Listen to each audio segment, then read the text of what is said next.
This story's by Brook, and it's really full of the kind of language that moves the story along and tells the tale really well. My River in the Valley by Brook. When I walk along the river today, I see children jumping in, having fun, the odd fisherman desperate to catch a fish, and families enjoying themselves watching the river go by.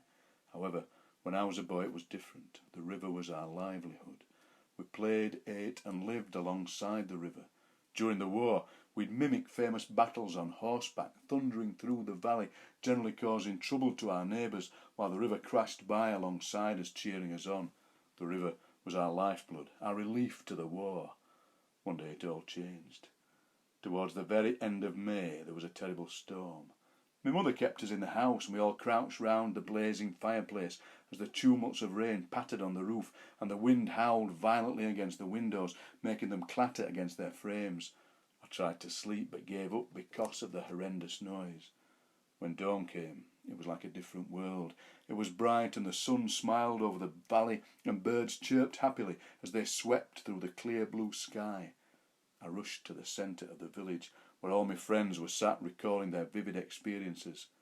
We decided to see the damage the storm had produced for the river, and we were not surprised to see a raging battle waging on. The banks of the river were making a valiant attempt not to be submerged by the charging river. Our trusty rope swing was dangling dangerously over the river. It was looking sorry for itself, like a dog left out in the rain. One of the daring members of the group risked a jump on the swing, which jerked violently under his weight, and we all cheered merrily when he came back down.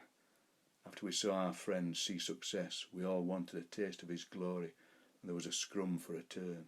The tree creaked ominously, and the river crashed around, but there was a deep and unexplainable rumbling around the corner.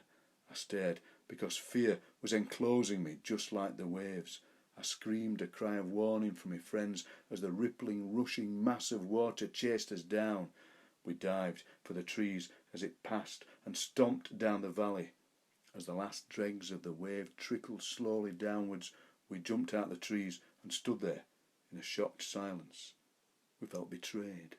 The river had crept up on us when we were least cautious and stabbed us in the back. As we headed down the valley, it was half submerged in water. I'll never forget the shouts of people from their upstairs window. This was the day that I realised the beauty of nature. Nature is beautiful because it's so unpredictable.